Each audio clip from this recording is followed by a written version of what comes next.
வணக்கம். தலைப்புச் செய்திகள். இலங்கை கடற்படையால் தொடர்ந்து காரைக்கால் மீனவர்கள் கைது செய்யப்படுவதற்கு நிரந்தர தீர்வு காண வேண்டும் என இந்திய கடற்படையின் கிழக்கு பிரிவு தளபதியிடம் முதல்வர் ரங்கசாமி வலியுறுத்தியுள்ளார். புதுச்சேரி சட்டப்பேரவையில் முதல்வர் ரங்கசாமியை இந்திய கடற்படையின் கிழக்கு கடற்படை பிரிவு தளபதி துணை அட்மிரல் ராஜேஷ் பெண்டார்கர் இன்று முதலமைச்சர் அலுவலகத்தில் மரியாதை நிமித்தமாக சந்தித்து பேசினார். அப்போது காரைக்கால் மாவட்ட மீனவர்கள் கடலில் மீன் பிடிக்கும் போது இலங்கை கடற்படையினரால் கைது செய்யப்படும் சம்பவம் அடிக்கடி நடைபெற்று வருகிறது.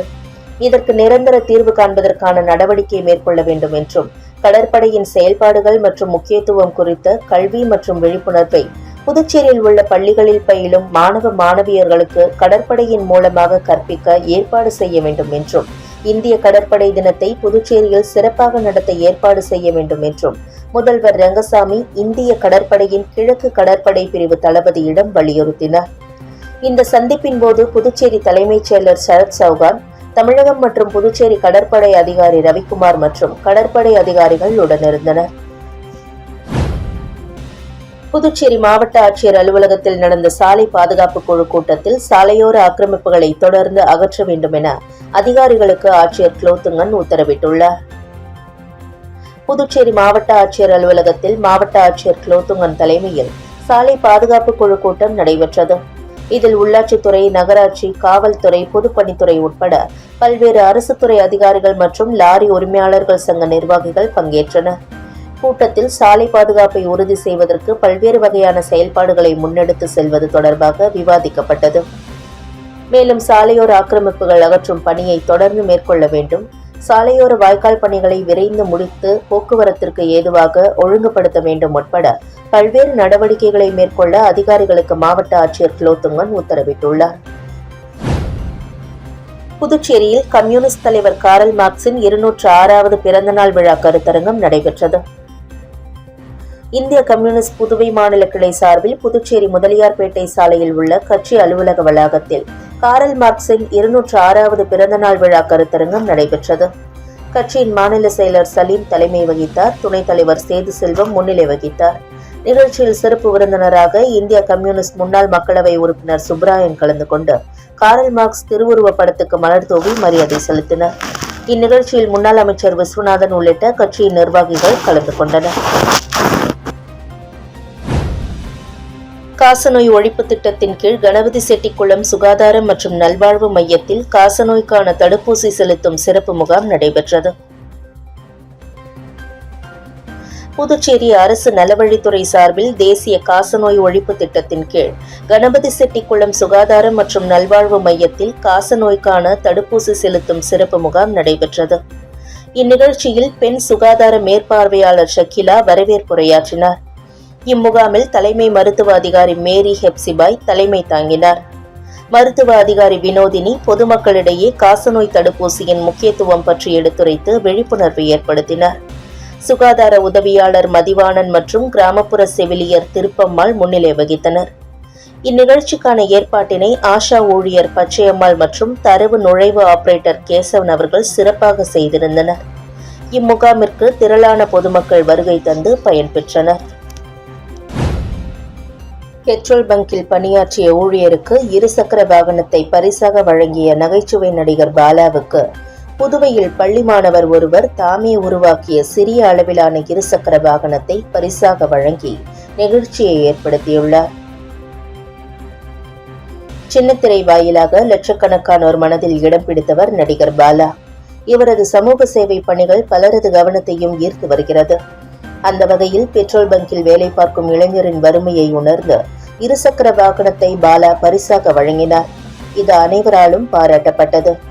பாலாவின் இந்த மனிதநேயமிக்க செயலை பாராட்டும் வகையில் புதுச்சேரி சேலியமேடு கிராமத்தைச் சேர்ந்த 12ஆம் வகுப்பு படிக்கும் ஜெகதீஷ் என்ற மாணவன் பயனற்ற தேங்காய், குருமி, சோளக்கதிர், பனைப்பொருட்கள் மற்றும் தென்னை நார், சுரைக்காய் குடுவை போன்றவற்றை கொண்டு கலைநயமிக்க வகையில் பாலா பரிசளித்த இருசக்கர வாகனத்தை தத்ரூபமாக உருவாக்கியிருந்தார். இந்நிலையில் இன்று வில்லியனூர் ஆச்சாரியா கல்லூரி விழாவிற்கு வந்த நடிகர் பாலா மாணவன் ஜெகதீஷை அழைத்து பாராட்டி அவர் உருவாக்கிய கலைநயமிக்க இருசக்கர வாகனத்தை மகிழ்ச்சியுடன் பெற்றுக்கொண்டார். மேலும் அந்த மாணவனை ஊக்குவிக்கும் வகையில் கட்டி தழுவி அவரை பாராட்டியது கல்லூரி விழாவில் பெரும் நெகிழ்ச்சியை ஏற்படுத்தியது. இதனைத் தொடர்ந்து செய்தியாளர்களை சந்தித்த பாலா, இது போன்ற பரிசு பொருட்களை பெறுவதற்கு நான் தகுதியானவனா என்று தெரியவில்லை. இருப்பினும் தம்பி உருவாக்கிய பொம்மை இருசக்கர வாகனத்தை மகிழ்ச்சியுடன் பெற்றுச் செல்கிறேன். இதுவரை பெரிதாக உதவி எதுவும் செய்யவில்லை, இன்னும் நிறைய செய்ய வேண்டும் என கூறினார். சேமிப்பின் அவசியத்தை வலியுறுத்தும் வகையில் புதுச்சேரியில் 5ஆம் வகுப்பு மாணவி கடந்த 5 ஆண்டுகளாக 5 ரூபாய் நாணயத்தை சிறு சேமிப்பாக சேர்த்து தபால் நிலையத்தில் சிறு சேமிப்பு கணக்கை துவங்கியுள்ள செயல் பல்வேறு தரப்பினரிடையே பாராட்டை பெற்றுள்ளது. புதுச்சேரி முதலியார்பேட்டையைச் சேர்ந்தவர் லட்சுமி நாராயணன், லட்சுமி தம்பதியினர். இவர்களுக்கு 2 மகள்கள் உள்ளனர். இளைய மகள் ரிஷ்விதா ஸ்ரீ 5ஆம் வகுப்பு படித்து வருகிறார். சிறுவயதிலிருந்து சேமிப்பு பழக்கத்தை கொண்ட மாணவி ரிஷ்விதா ஸ்ரீ தனது 4 வயதிலிருந்து பெற்றோர் கொடுக்கும் தனிச்செலவுக்கான 5 ரூபாய் நாணயத்தை மட்டும் சிறுக சிறுக சேர்த்து 5 வருடத்தில் ரூபாய் 3000 சேர்த்து வைத்துள்ளார். மேலும் சேமிப்பு பற்றி பொதுமக்களிடையே விழிப்புணர்வை ஏற்படுத்தும் வகையில் அந்த பணத்தை தபால் நிலையத்தில் கொடுத்து சிறு சேமிப்பு கணக்கை துவங்க திட்டமிட்டார். அதன்படி இன்று தனது பெற்றோர்கள் மற்றும் சகோதரியுடன் முதலியார்பேட்டையில் உள்ள தபால் நிலையத்திற்கு சென்று 5 ரூபாய் நாணயங்கள் அடங்கிய ரூபாய் 3000 கொடுத்து தனது பெயரில் தனி சிறு சேமிப்பு கணக்கை தொடங்கினார். சிறுமியின் செயலை தபால் நிலையத்தில் இருந்த அதிகாரிகள், வாடிக்கையாளர்கள் மற்றும் பொதுமக்கள் வெகுவாக பாராட்டினர்.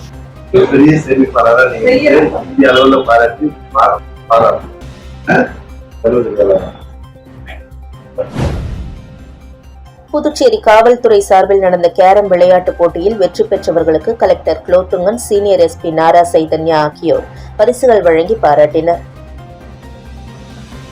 இளைஞர்கள் போதை பழக்கத்தில் ஈடுபடாமல் இருக்க புதுச்சேரி காவல்துறை சார்பில் மிஷன் இளமை என்ற திட்டம் உருவாக்கப்பட்டுள்ளது. இதன் ஒரு பகுதியாக புதுச்சேரி காவல்துறை சார்பில் வானரப்பேட்டையில் உள்ள தனியார் பள்ளியில் கடந்த 2 நாட்கள் கேரம் விளையாட்டுப் போட்டி நடத்தப்பட்டது. இதில் பள்ளி, கல்லூரி மாணவர்கள், இளைஞர்கள், பெண்கள் என 121 பேர் பங்கேற்றனர். இப்போட்டியில் வெற்றி பெற்றவர்களுக்கு பரிசளிப்பு விழா நேற்று மாலை நடைபெற்றது. சட்டம் ஒழுங்கு சீனியர் எஸ்பி நாரா சைதன்யா தலைமையில் நடைபெற்ற விழாவில் சிறப்பு விருந்தினராக மாவட்ட ஆட்சியர் குலோத்துங்கன் கலந்து கொண்டு கேரம் போட்டியில் வெற்றி பெற்றவர்களுக்கு பரிசுகள் வழங்கி பாராட்டினார். முதல் 3 இடங்களை பிரபாகர், கலைக்குமார், சுரேந்தர் ஆகியோர் பிடித்தனர். அவர்களுக்கு பரிசு கோப்பை, பதக்கம் மற்றும் சான்றிதழ்கள் வழங்கப்பட்டன. இந்நிகழ்ச்சியில் கிழக்கு எஸ்பி லட்சுமி சௌஜன்யா, தெற்கு எஸ்பி பக்தவச்சலம், வடக்கு எஸ்பி வீரபல்லவன், இன்ஸ்பெக்டர்கள் செந்தில்குமார், சத்யநாராயணா மற்றும் விளையாட்டு வீரர்கள் உட்பட பலர் கலந்து கொண்டனர். போட்டிக்கான ஏற்பாடுகளை காவல்துறையுடன் இணைந்து தேசிய கேரம் பயிற்சியாளர் சதீஷ் செய்திருந்தார். நீர்த்தேக்க தொட்டி பராமரிப்பு பணி காரணமாக மேட்டுப்பாளையம், மூலகுளம் பகுதிகளில் வரும் 27 மற்றும் 28 ஆகிய 2 நாட்கள் குடிநீர் விநியோகம் நிறுத்தப்படும் என அறிவிக்கப்பட்டுள்ளது. புதுச்சேரி பொதுப்பணித்துறை பொது சுகாதார கோட்ட செயற்பொறியாளர் அலுவலகம் வெளியிட்டுள்ள செய்திக்குறிப்பில், புதுச்சேரி மேட்டுப்பாளையம் நீர்த்தேக்க தொட்டியில் பராமரிப்பு பணி 27 மற்றும் 28ஆம் தேதி ஆகிய 2 நாட்கள் நடைபெற உள்ளது. அன்றைய தினங்களில் நண்பகல் 12 மணி முதல் பிற்பகல் 2 மணி வரை மேட்டுப்பாளையம், சோனியா காந்தி நகர், வடக்கு பாரதிபுரம், மீனாட்சிப்பேட், பி சிங் நகர், மங்களலட்சுமி நகர், ராம்நகர், கதிர்காமம், நெசவாளர் குடியிருப்பு மற்றும் அதனை சுற்றியுள்ள பகுதிகளில் குடிநீர் விநியோகம் தடைபடும் என குறிப்பிடப்பட்டுள்ளது. அதேபோல் எம்ஜிஆர் நகர் நீர்த்தேக்க தொட்டியில் பராமரிப்பு பணி வருகின்ற 20 மற்றும் 30ஆம் தேதிகளில் நடக்கிறது. அன்றைய தினங்களில் நண்பகல் 12 மணி முதல் பிற்பகல் 2 மணி வரை மூலகுளம், டைமண்ட் நகர், மேரி உழவர்கரை, ஜான்குமார் நகர், தட்சிணாமூர்த்தி நகர், பாலாஜி நகர், அண்ணா வீதி, ஜெயா நகர், ரெட்டியார்பாளையம், புதுநகர், வழுதாவூர் ரோடு, தெற்கு சண்முகாபுரம், சீனிவாசபுரம், ரங்கா நகர், சிவசக்தி நகர், மோதிலால் நகர், குண்டுசாலை, உழவர்கரை, பசும்பொன் நகர் ஆகிய பகுதிகளில் குடிநீர் விநியோகம் நிறுத்தப்படும் என குறிப்பிடப்பட்டுள்ளது. புதுச்சேரியில் 2 நாள் நடைபெறும் மாநில அளவிலான பெத்தாங் போட்டியை அதிமுக மாநில செயலாளர் அன்பழகன் தொடங்கி வைத்தார். பெத்தாங் விளையாட்டு போட்டி என்பது புதுச்சேரியின் பாரம்பரிய விளையாட்டு போட்டிகளில் ஒன்றாகும். இது பிரெஞ்சு கலாச்சாரத்தை பிரதிபலிக்கும் வகையில் விளையாடப்பட்டு வருகிறது. மேலும் பிரான்ஸ் நாட்டிலிருந்து புதுச்சேரி வருபவர்கள் மிகவும் விரும்பி பெத்தாங் விளையாடுவார்கள். இந்நிலையில் புதுச்சேரி இந்திரா ஸ்போர்ட்ஸ் சார்பில் மாநில அளவிலான பெத்தாங் போட்டி தொடக்க விழா தேங்காய்திட்டு மைதானத்தில் நடைபெற்றது. இந்த நிகழ்ச்சியில் அதிமுக மாநில செயலாளர் அன்பழகன் சிறப்பு விருந்தினராக கலந்து கொண்டு பெத்தாங்குண்டுகளை வீசி போட்டியை தொடங்கி வைத்து வீரர்களுக்கு வாழ்த்து தெரிவித்தார். 2 நாட்கள் நடைபெறும் இப்போட்டியில் 262 அணிகள் பங்கேற்கின்றன. முதல் நாளான இன்று 100க்கும் மேற்பட்ட அணிகள் ஆர்வமாக விளையாடின. இந்த போட்டிக்கான ஏற்பாடுகளை இந்திரா ஸ்போர்ட்ஸ் தலைவர் சரவணன், கேப்டன் பிரபு, பொருளாளர் தியாகராஜன் ஆகியோர் ஏற்பாடு செய்திருந்தனர். ஏம்பலம் அருள்மிகு ஸ்ரீ கிருஷ்ணர் ஸ்ரீ பஞ்சபாண்டவர் சமேத ஸ்ரீ திரௌபதி அம்மன் ஆலய தீமிதி திருவிழாவில் திரளான பக்தர்கள் பங்கேற்று தீமிதித்து தங்களது வேண்டுதலை நிறைவேற்றினர். நெட்டப்பாக்கம் கொம்யூன் ஏம்பலம் அருள்மிகு ஸ்ரீ கிருஷ்ணர் ஸ்ரீ பஞ்சபாண்டவர் சமேத ஸ்ரீ திரௌபதி அம்மன் ஆலயத்தில் நேற்று தீமிதி திருவிழா வெகு சிறப்பாக நடைபெற்றது. கடந்த 16ஆம் தேதி தொடங்கிய விழாவானது 11 நாட்கள் பிரம்மோற்சவ விழாவாக நடைபெறுகிறது. இதில் ஒவ்வொரு நாளும் சுவாமி மின் அலங்காரத்துடன் வீதியுலா நடைபெற்றது. இதில் முக்கிய நிகழ்வாக நேற்று தீமிதி திருவிழா வெகு சிறப்பாக நடைபெற்றது. இதில் திரளான பக்தர்கள் கலந்து கொண்டு தீமிதித்து தங்களது வேண்டுதலை நிறைவேற்றினர். இதனைத் தொடர்ந்து இரவு வானவேடிக்கையுடன் சுவாமி வீதியுலா நடைபெற்றது. இந்நிகழ்ச்சியில் சட்டமன்ற உறுப்பினர் லட்சுமிகாந்தன், சபாநாயகர் செல்வம், துணை சபாநாயகர் ராஜவேலு ஆகியோர் கலந்து கொண்டு சுவாமி தரிசனம் செய்தனர். புதுச்சேரி அருகே இருசக்கர வாகனத்தில் போலீசாருக்கு ஆட்டம் காட்டிவிட்டு எஸ்கேப் ஆன ஹெல்மெட் அணிந்த இளைஞர்களின் வீடியோ வைரலாகி வருகிறது. புதுச்சேரி அருகே உள்ள அனுமந்தை பகுதியில் மரக்காணம் போலீசார் வாகன சோதனையில் ஈடுபட்டிருந்தனர். அப்பொழுது புதுச்சேரியிலிருந்து சென்னை நோக்கி இருசக்கர வாகனத்தில் 2 இளைஞர்கள் ஹெல்மெட் அணிந்து கொண்டு வேகமாக வந்தனர். போலீசாரை கண்டவுடன் சிறிது தூரத்தில் வண்டியை நிறுத்திவிட்டு போலீசாருக்கு ஆட்டம் காட்டிவிட்டு அவர்களுக்கு எதிர்ப்புறமாக இருந்த வயல்வெளிக்குள் வாகனத்தை எடுத்துக்கொண்டு அதிவேகமாக பறந்து சென்றனர். மேலும் இருசக்கர வாகனத்தில் வந்தவர்களை பிடிக்க முயற்சித்து ஏமாற்றமடைந்தனர் போலீசார். இருசக்கர வாகனத்தில் வந்தவர்கள் மது, போதை வஸ்து பொருட்கள் எடுத்துச் சென்றதன் காரணமாக போலீசாருக்கு ஆட்டம் காட்டிவிட்டு சென்றார்களா என கேள்வி எழுந்துள்ளது.